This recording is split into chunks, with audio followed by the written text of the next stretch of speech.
dalam Muas Sunday School. Wah, Bibi, kamu tahu nggak kamu itu ciptaan siapa? Ciptaan Tuhan. Iya, misalnya juga ciptaan Tuhan. Kita semua yang Tuhan ciptakan ini spesial loh. Jadi, karena kita spesial dan diciptakan sama Tuhan, kita mau berterima kasih sama Tuhan karena Tuhan sudah menciptakan segalanya untuk kita. Jadi, teman-teman di rumah, sebelum kita nyanyi, yuk sama-sama kita berdoa dulu. 5, 10. Semua tutup mata ya.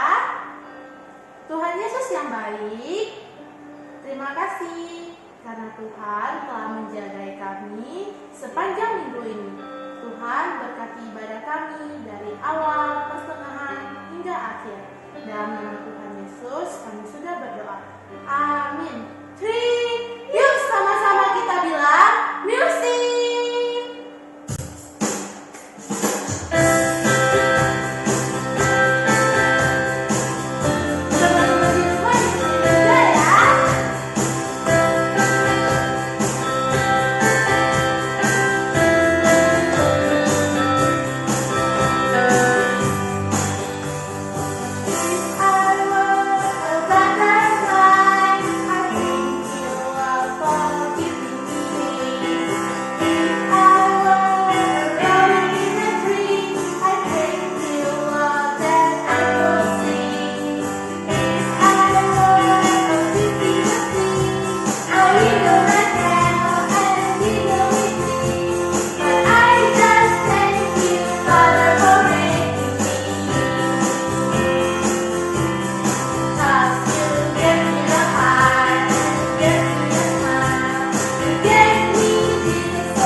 Dimanapun kita berada. Jadi walaupun kita cuma di rumah saja, kita juga harus nyanyi dan memuji Tuhan bersama-sama. Yuk sama-sama kita bilang music.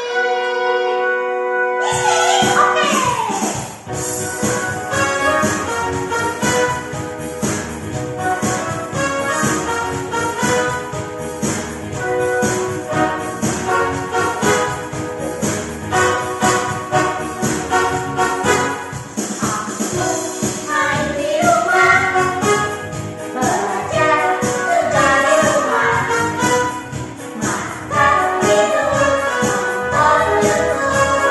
Juga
bersyukur hari ini kita bisa berjumpa kembali di dalam ibadah kita. Nah, kita juga bersyukur jikalau kita masih diberikan kesempatan untuk mendengarkan kebenaran firman Tuhan. Miss akan menceritakan kembali firman Tuhan kita lanjutan dari yang minggu lalu. Namun sebelumnya kita berdoa, kita mohon pertolongan Allah Roh Kudus memampukan kita untuk kita bisa mengerti kebenaran firman Tuhan ini. Mari sama-sama kita berdoa. Bapa, terima kasih buat segala kasih anugerah Tuhan di dalam hidup kami. Bapa, kami belajar begitu banyak dari kebenaran firman Tuhan.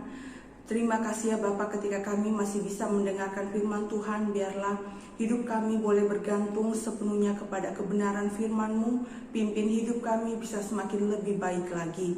Bapak, kami menyerahkan pemberitaan firman-Mu ini ke dalam tangan pengasihan-Mu. Berkati mis kami, berkati kami semua, karena kami siap untuk mendengarkan firman Tuhan. Terima kasih ya Bapak, ini doa kami. Dalam nama Tuhan Yesus kami berdoa. Amin. Adik-adik yang terkasih dalam Tuhan, hari ini Miss akan melanjutkan kembali pembahasan firman Tuhan kita dari kitab Keluaran 7 sampai Keluaran yang ke-12. Oke, kalian sudah siap untuk mendengarkannya? Mari ya kita simak cerita berikut ini. Musa dan Harun sudah pergi menghadap Raja Firaun dan menyampaikan firman Tuhan untuk mau membebaskan bangsa Israel dari tanah perbudakan.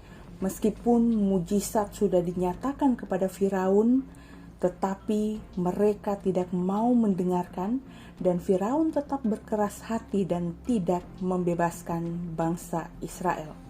Di dalam Keluaran 7, Tuhan berfirman kepada Musa untuk pergi menghadap kepada Raja Firaun di Sungai Nil. Di tepi Sungai Nil mereka bertemu dan di sana Tuhan menunjukkan kuasanya melalui tongkat Musa. Di mana ketika Musa memukulkan tongkat itu ke Sungai Nil, maka Sungai Nil berubah menjadi darah. Sungai Nil dan juga semua air-air yang ada di tanah Mesir berubah menjadi darah. Tetapi Firaun dengan orang-orang pintarnya, mereka melakukan hal yang sama. Hal inilah yang akhirnya membuat Firaun berkeras dan dia tidak mau mendengarkan Musa dan Harun. Karena dia berpikir bahwa orang-orang pintarnya, orang-orang yang ahli mantra juga bisa melakukan hal yang sama seperti yang ditunjukkan oleh Musa dan Harun. Tetapi tidak sampai di situ adik-adik. Tuhan kemudian berfirman lagi kepada Musa untuk pergi menghadap kepada Raja Firaun untuk mau membebaskan bangsa Israel dari tanah Mesir. Jika Firaun menolak, maka Tuhan akan menulahi seluruh tanah Mesir dengan katak. Firaun tidak mau membebaskan bangsa Israel, sehingga Musa dan juga Harun menunjukkan kuasa Tuhan, yaitu dengan memberikan tulah katak kepada orang-orang yang ada di tanah Mesir. Semua daerah mereka penuh dengan katak, tetapi Firaun lagi-lagi menyombongkan dirinya dengan orang-orang yang pintar tadi, dengan orang-orang yang punya mantra sihir. Mereka juga bisa melakukan hal yang sama. Tetapi karena ketika Firaun melihat begitu banyak katak di mana-mana, di rumah, di ladang, di Sungai Nil, kemudian dia memanggil Musa. Dia berkata kepada Musa dan Harun, "Berdoalah kepada Tuhan supaya dijauhkannya katak-katak itu daripadaku dan dari semua rakyatku. Maka aku akan membiarkan bangsa itu pergi supaya mereka mempersembahkan korban kepada Tuhan." Musa berdoa kepada Tuhan sesuai dengan permintaan Firaun, sehingga esok harinya katak-katak itu dijauhkan dari daerah Mesir. Dan adik-adik, ketika katak-katak itu sudah lenyap, sudah tidak ada dan orang-orang mengumpulkan bangkai-bangkainya, kemudian Firaun melihat bahwa sudah nyaman, sudah tidak ada katak lagi, tapi dia mengingkari janjinya. Dia masih berkeras hati dan dia tidak mau mendengarkan Musa dan Harun, dan dia tidak mau membebaskan bangsa Israel dari tanah Mesir. Tuhan pun menjadi marah dan Tuhan memberikan tulah ketiga kepada orang-orang Mesir, yaitu nyamuk. Tuhan mengirimkan nyamuk kepada bangsa Mesir dan mereka semua digigit, mereka kesakitan karena nyamuk tersebut. Kemudian orang-orang pintar tadi, orang-orang yang punya mantra tadi, mereka juga melakukan hal yang sama untuk mengadakan atau membuat nyamuk itu semakin banyak. Tapi pada tulah inilah mereka sudah tidak bisa melakukan hal yang sama.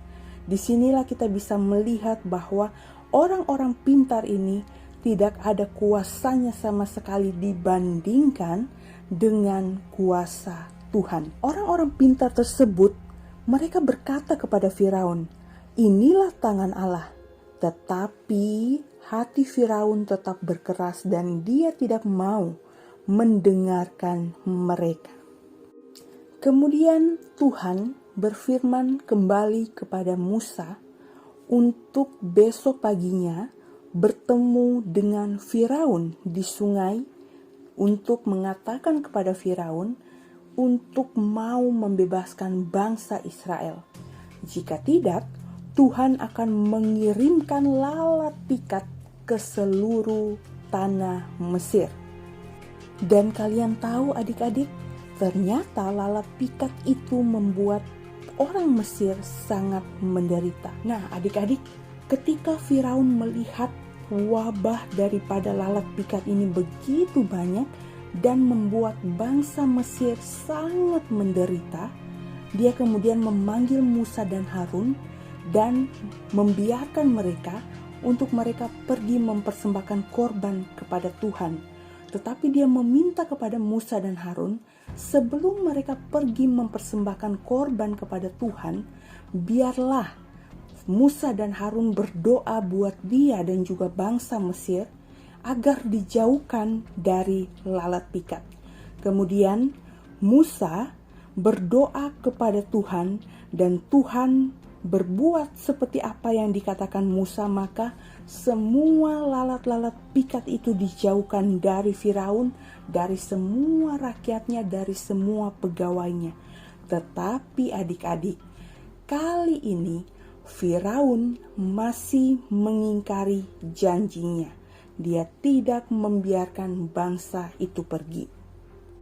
Nah adik-adik, untuk kesekian kalinya Tuhan berfirman kepada Musa untuk pergi menghadap kepada Raja Firaun, ya, untuk berbicara kepadanya bahwa firman Tuhan meminta dengan tegas supaya Firaun mau membebaskan bangsa Israel.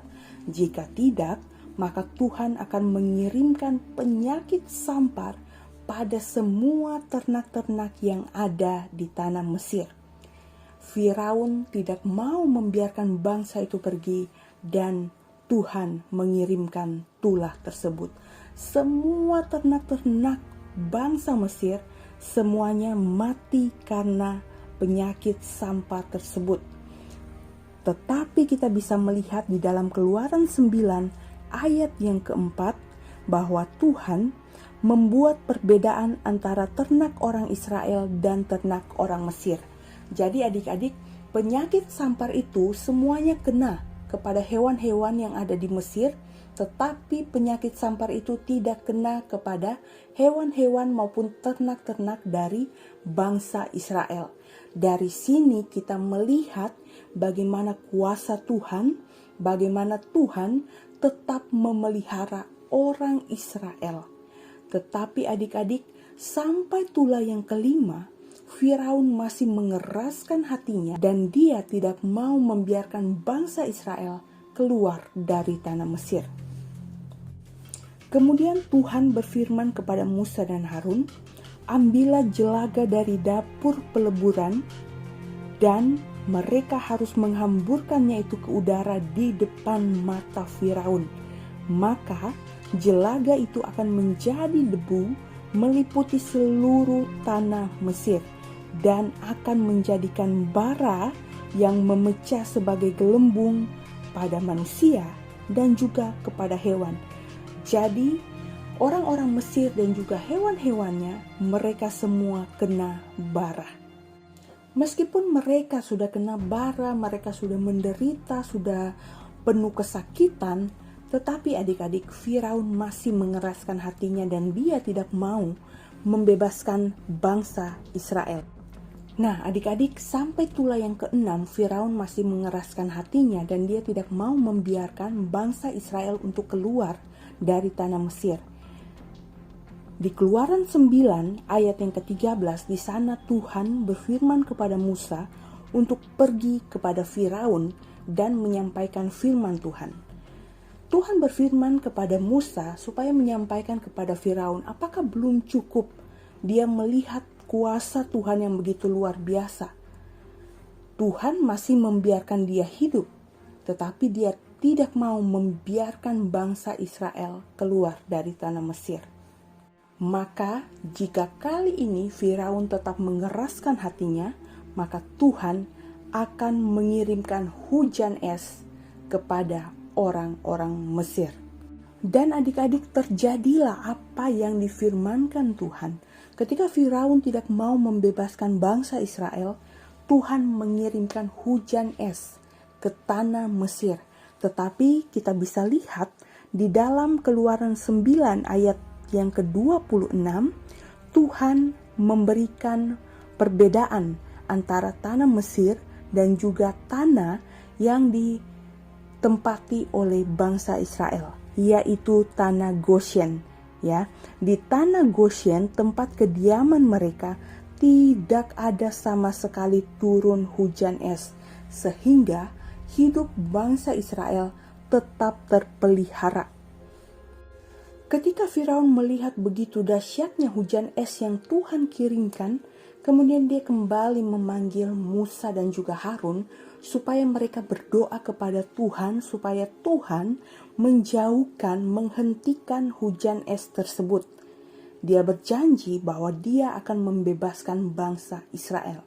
Tetapi kali ini untuk kesekian kalinya dia tetap tidak menepati janjinya.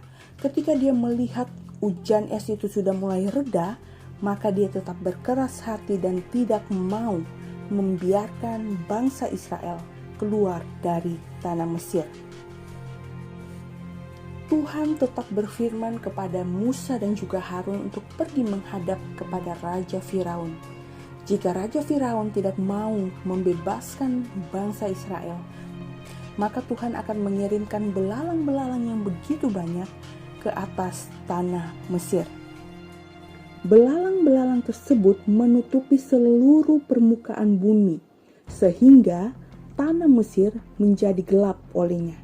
Belalang memakan habis segala tumbuh-tumbuhan dan juga buah-buahan pohon-pohonan, ya, semuanya tidak ada yang tersisa. Dan ketika Firaun melihat hal tersebut, dia memanggil Musa dan Harun dan berkata kepadanya, "Sesungguhnya aku telah berdosa terhadap engkau karena aku tidak menepati janjiku." Ya, dia memohon ampun karena sudah melanggar janjinya. Dan dia meminta kembali kepada Musa dan Harun untuk berdoa supaya Tuhan menjauhkan belalang itu dari tanah Mesir.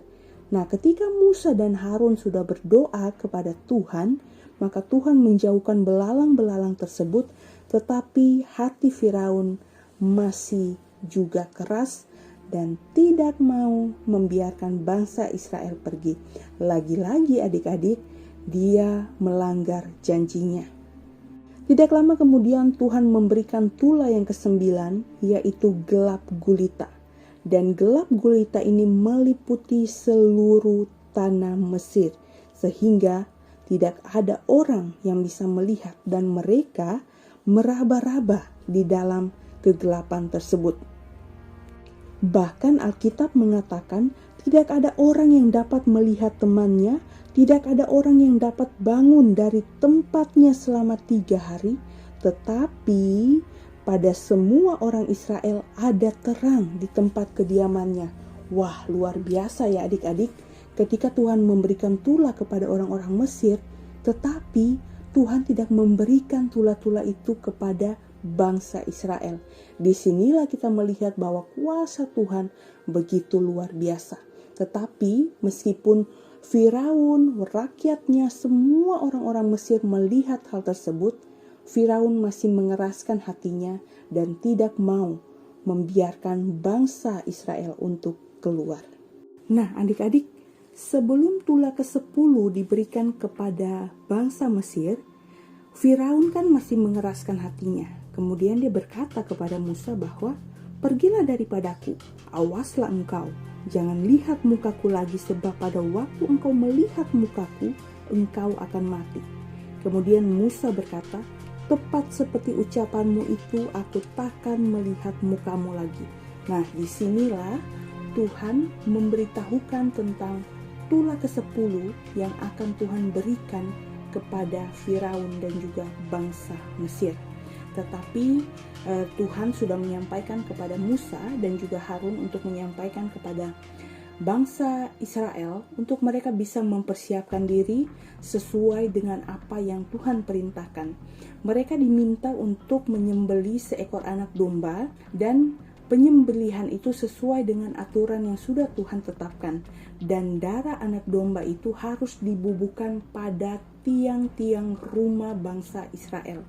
Karena Tuhan akan berjalan, dan jikalau Tuhan tidak melihat tanda darah itu di tiang-tiang pintu mereka, maka Tuhan akan masuk dan membunuh anak sulung mereka.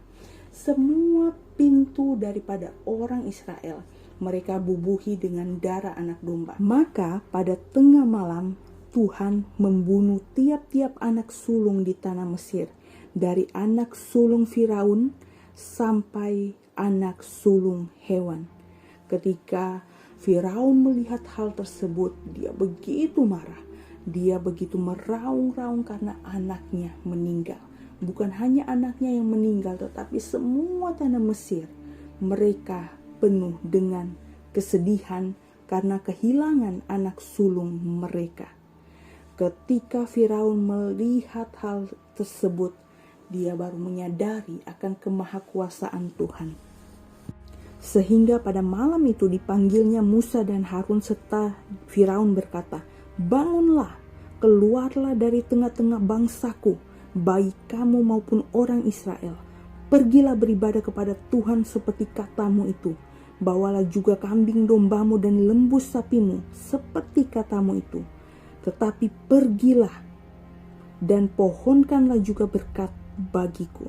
Nah adik-adik, pada akhirnya Firaun menyerah kepada kemahakuasaan Allah, dan dia beserta rakyatnya, mereka membiarkan bangsa Israel untuk keluar dari tanah Mesir.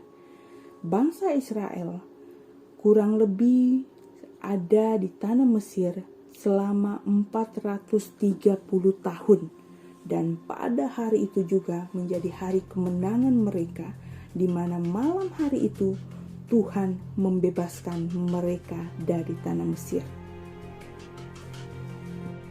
Bangsa Israel begitu bersuka cita, mereka begitu senang karena Tuhan juga membuat orang-orang Mesir itu menjadi orang yang murah hati, sehingga ketika mereka mau pergi dari tanah Mesir, bangsa Mesir memberikan mereka barang-barang dan juga bekal makanan untuk mereka bawa. Wah, luar biasa kan adik-adik, bagaimana kuasa Tuhan terhadap bangsa Israel. Adik-adik yang terkasih dalam Tuhan, dari firman Tuhan hari ini kita belajar bahwa Tuhan kita adalah Allah yang hidup. Tuhan kita berkuasa atas kehidupan setiap kita. Sebagaimana Tuhan menyertai Musa dan juga bangsa Israel, Tuhan juga menyertai setiap kita. Dia tidak pernah meninggalkan kita. Oleh karena itu, mari sama-sama kita terus mengandalkan Tuhan di dalam kehidupan kita. Banyak pergumulan yang mungkin kalian hadapi, banyak masalah yang kalian hadapi ya. Tetapi ingatlah, Tuhan berkuasa atas kehidupanmu dan Tuhan akan memberikan jalan keluar bagi setiap masalah dan pergumulan hidupmu. Biarlah firman Tuhan ini terus menguatkan kita, mengingatkan kita untuk bersandar kepada tangan Tuhan yang Maha Kuasa. Mari adik-adik kita berdoa ya. Tuhan yang baik, kami bersyukur kami memiliki Allah yang begitu luar biasa. Bapa, terima kasih untuk penyertaan-Mu di dalam kehidupan kami. Kami ada sampai hari ini semua karena anugerah-Mu, dan kami percaya Tuhan tidak pernah meninggalkan kami. Tuhan selalu menyertai kami hari ini sampai selama-lamanya. Ajar kami untuk bergantung kepada Tuhan, ajar kami untuk selalu mengandalkan Tuhan di dalam kehidupan kami. Banyak hal yang mungkin mustahil bagi kami, tetapi kami percaya tidak ada yang mustahil bagi Tuhan. Biarlah kehendak-Mu boleh jadi di dalam kehidupan kami. Terima kasih ya Bapa. Ini doa kami, di dalam nama Tuhan Yesus kami berdoa. Amin. Adik-adik yang terkasih dalam Tuhan, ibadah kita sudah selesai. Biarlah puji-pujian, firman Tuhan yang sudah kalian nyanyikan, yang sudah kalian dengarkan, itu boleh terus kita lakukan di dalam kehidupan kita. Ingat, marilah kita terus mengandalkan Tuhan, dan biarlah kita juga bisa memakai kehidupan kita bisa lebih baik lagi. Oke, sampai jumpa minggu depan. Tuhan Yesus memberkati.